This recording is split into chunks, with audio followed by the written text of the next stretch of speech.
किसी के ना होने के बाद में उसके होने का एहसास, उसकी आहट डरा देती है ना। तो क्या आप भी ऐसी ही कहानियाँ सुनना चाहते हैं? मैं Himanshi Mittal, agent of paranormal society. आज की कहानी हमारे ही सोसाइटी के एक मेंबर मोहित की है। तो कहानी शुरू होती है कुछ इस तरह। हर साल गर्मियों की छुट्टियों में मोहित अपने रिलेटिव्स के घर जाता था, जहाँ उसकी नानी भी रहती थी। इस बार भी छुट्टी पड़ी और वो गया। नानी उसे अपने बचपन के किस्से सुनाती। उनकी लव मैरिज हुई थी उनकी फैमिली के अगेंस्ट, तो उनके घर वालों से बात ही नहीं होती थी। लेकिन इस बार नानी बताते बताते भावुक हो गई और उनकी आंख भर आई। फिर उसने सोचा क्यों ना इस बार नानी को उनके गांव में ले जाया जाए। शायद कोई उनका बचपन का दोस्त या पुराना रिश्तेदार ही मिल जाए जिसे उनके मन को बहुत खुशी मिले। तो मोहित और उसके रिश्तेदारों ने सोचा कि क्यों ना वह सब साथ मिलकर जाएं। फिर वो शुक्रवार की रात सब निकल पड़े उत्तराखंड के एक हिल स्टेशन पर जिसका नाम था चक्राता। वो वहाँ रात में पहुँचे और वहाँ एक होटल लिया। वो सोचा कि सुबह वो सब उन्हें ढूंढने निकलेंगे। वो सब सुबह उठे तो होटल वाले से पूछा कि भाई साहब ये जगह कहाँ पड़ेगी। उसने बताया कि ये तो सेठ जी की हवेली है और बहुत सालों से बंद पड़ी है। कुछ सालों पहले तक तो कोई केयरटेकर रहता था, पर अब कोई नहीं रहता। ये सुनकर उन सब ने सोचा कि क्यों ना एक बार हवेली के पास जाके पूछा जाए, क्या पता कोई मिल जाए।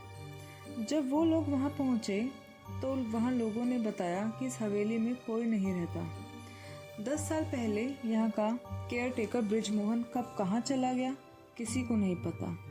लेकिन उसके बाद यहाँ कई गांव के लोगों ने आते जाते कुछ आवाज़ें सुनी और उन्हें बृजमोहन को देखा ऐसा लगा। ये बात सुनने में बहुत ही अजीब और डरावनी लगी और भरोसा नहीं हुआ। फिर बच्चों ने भी बताया कि उनको उनके घर वालों ने हवेली के आसपास जाने के लिए मना किया हुआ है। अब उन सब लोगों में हवेली के अंदर जाने की हिम्मत नहीं हुई, लेकिन किसी न किसी तरह उन्हें सोचा कि अंदर तो जाना ही पड़ेगा। और नानी को इसलिए नहीं लाए साथ में क्योंकि वो इस उम्र में कहाँ उनके साथ ढूंढती। उन्होंने सोचा जब कोई सुराग मिलेगा तब उनको ले आएंगे। तो जैसे ही वह हवेली में घुसने लगे, वहाँ से बहुत सारे चमगादड़ निकले और वह सब डर गए। और वो जैसे तैसे आगे बढ़े और गेट खोला तो वहाँ से अजीब सी आवाज़ें आने लगी, मानो कि कोई उन्हें आने से रोक रहा हो। जैसे ही अंदर कदम रखा तो दिख नहीं रहा था, अंधेरा ही अंधेरा। फ़ोन की टॉर्च जलाई तो अंदर सब बिखरा हुआ था और ऐसा लग रहा था कि कोई उन्हें घूर रहा हो।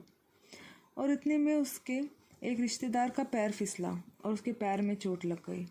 उन्हें ऐसा लगा जैसे किसी ने उन्हें धक्का दिया हो। मोहित को अब डर लग रहा था और उसने डर के मारे आँख ही बंद कर ली। इतने में उसकी मौसी चिल्लाई कि उनको कोई बार बार छू रहा है। फिर सबने कहा चलो यहाँ से। जैसे ही सब गेट की तरफ भागे, इतने में बाहर से बिल्ली के रोने की आवाज़ आने लगी और मौसम भी बदलने लगा। बारिश का मौसम हो गया। फिर वह सब जैसे तैसे बाहर निकले और होटल पहुंचते ही उन लोगों ने सोच लिया था कि अब वह यहाँ नहीं रुकेंगे। लेकिन नानी बड़ी उम्मीद से बैठी थी कि कल मैं मिलने जाऊंगी अपनों से। लेकिन हम सब क्या बताते उन्हें। फिर भी उन्हें पता चल ही गया कि कुछ तो गलत हुआ है जब उन्होंने देखा कि एक को चोट लगी है और सब घबराए भी हुए हैं। तब उन्हें अंदाज़ा हो गया कि कुछ तो गड़बड़ है। फिर उनके कई बार पूछने पर उन्हें सब बताना पड़ा और फिर उन्होंने ज़िद पकड़ ली कि एक बार वो भी जाएंगे।